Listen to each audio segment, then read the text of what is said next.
Oh wait, who's gonna be fucking sergeant at arms?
Making some final edits to my speech real quick.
talk to the imaginary vice president.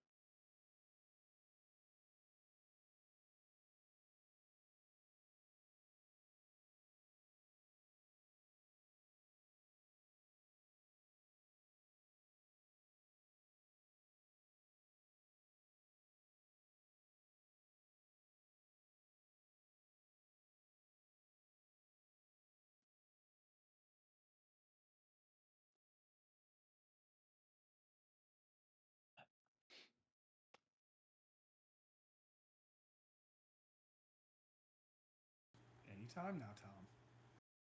I'm waiting on you. You have to gavel them into session before I go out there, Tom. I just said this. Oh, okay. My bad. I call the joint.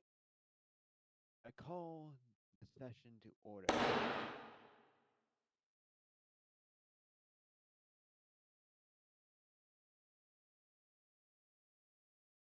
The sergeant at arms may now invite the president in.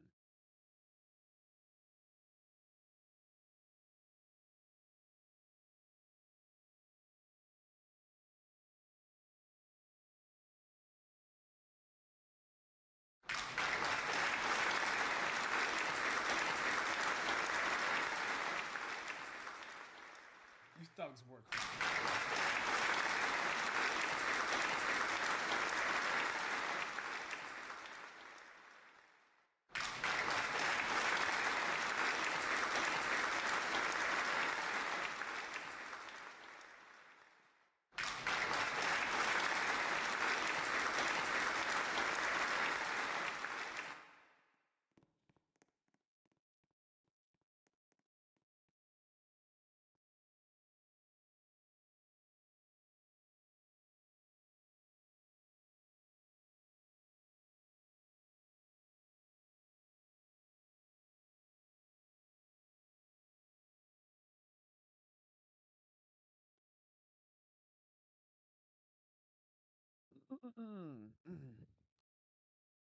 It's my honor to present the President of the United States to the joint session. Mr. President, you may now proceed. Thank you, Mr. President. Mr. President, members of Congress, distinguished guests, members of Cabinet, and my fellow Americans. Tonight I stand before you not simply as your president, but as the voice of a nation that has been shaken, scared, yet still unbroken. I speak to you from this capital, a building that has witnessed triumph and tragedy, hope and heartbreak, and now defiance in the face of devastation. For nearly 2.5 centuries, the United States of America has stood as a beacon of liberty. We have been the refuge for the oppressed, the defender of democracy, and the example of all those who seek freedom. Ours is a story written by courage, preserved by sacrifice, and renewed by the faith of generations who refuse to surrender. But tonight we confront a moment unlike any in our lifetime. Our peace has been shattered and our very capital has been struck. The heart of our republic has felt the fire of invasion. November 8th, 2025, on the evening of, a date which will live in infamy. The Mexican government, can I find my speech? Where did it just go? Hello? The Mexican government carried out a coordinated and unprovoked assault on the United States of America. This was no border skirmish, no misunderstanding along the line in the sand. This was an attack on...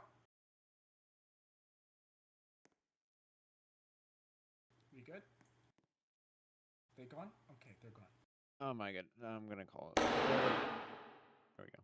You may continue, Mr. President. Thank you, Senator. In the early hours, civilians raided and struck the outskirts of Washington, D.C., as well as the inner city. Armed units crossed into our sovereign territory by land. They descended upon our capital with brutal precision. They raided the White House, they breached the halls of this very capital, and they spilled blood of innocents in the shadow of our monuments to freedom. These were not isolated acts of violence, for this was a deliberate act of war, an assault upon democracy itself.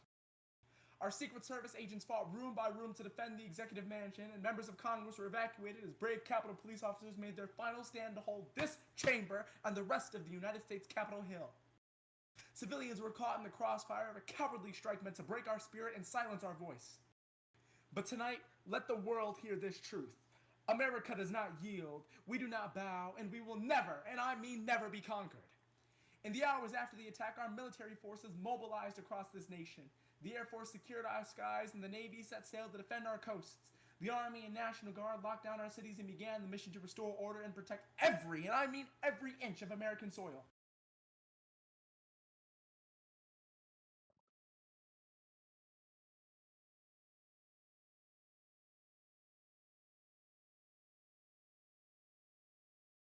Sorry, I had to scroll down there. Sorry, I had to do some scrolling.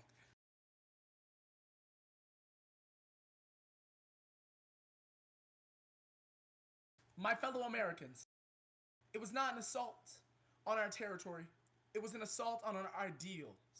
Those who ordered this attack believed that striking our capital would divide us. They believed that fear would break us. They believed that America's strength rested in its buildings, its monuments, and institutions. And Mr. President, members of Congress, they were very, very, and I mean very wrong.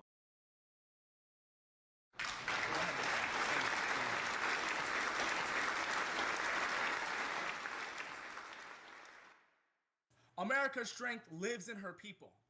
In the firefighter who carried a wounded neighbor through the smoke on Pennsylvania Avenue. In the young Secret Service agent who held the line at the North Gate. In the nurses and doctors who turned the rotunda into a field hospital to save lives. In the parents who refused to let their children lose faith in tomorrow. They are the living proof that no army can destroy and no government can destroy what this nation continues to stand for. Let history record this day, November 8th, with absolute clarity. The United States did not seek this conflict with Mexico. We did not want war. We sought dialogue. We pursued diplomacy. We asked for peace. But peace cannot exist where evil advances unchecked. Peace cannot last where tyranny wields terror as a weapon. Therefore, in solemn conviction and unwavering resolve, I ask this body of Congress of the United States to formally recognize that a state of war exists between the government of Mexico and the United States of America, and to authorize all measures necessary to ensure the full and final defense of our republic. Let the aggressors understand what they have awakened. Let them know that we will not rest until justice is served and liberty restored. Let them know that the same spirit that carried us through 1776, 1861, and 1941 now burns again in the hearts of the free people of our country.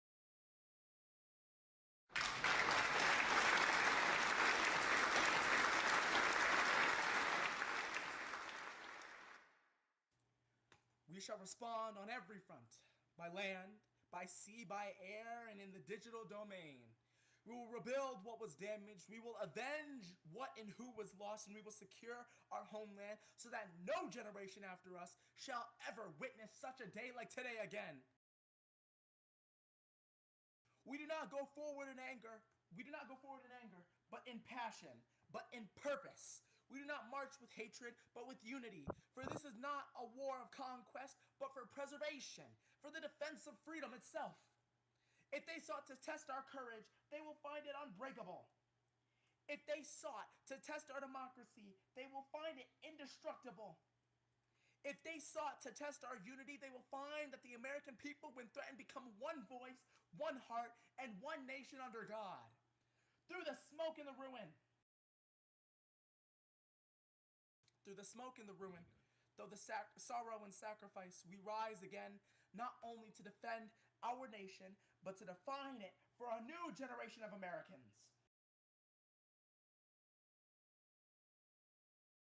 And tonight, we prove once more that the spirit of this nation has not dimmed. It is not aged. It is not weakened. My fellow Americans, tonight I believe that the spirit of the true American only grows stronger. We won't go forward in anger. We go forward because our must. Because the defense of our homeland is not an option, for it is an obligation. Because the safety of our children is not a debate, it is a promise. Let the world understand what this means. We will meet to rise this hour.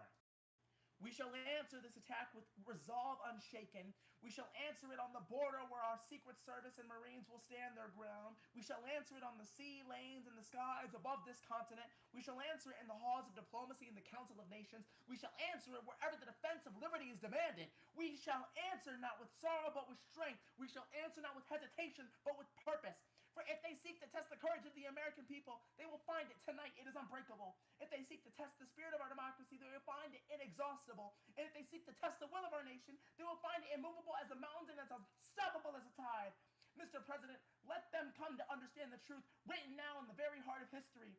The United States does not fall. The United States of America does not fade. The United States of America, even under constant attack in times of pressure, endures. And though the fires of this trial, we shall rise not.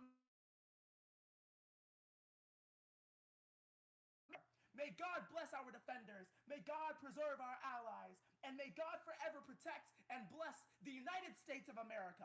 Thank you, Mr. President, and thank you, members of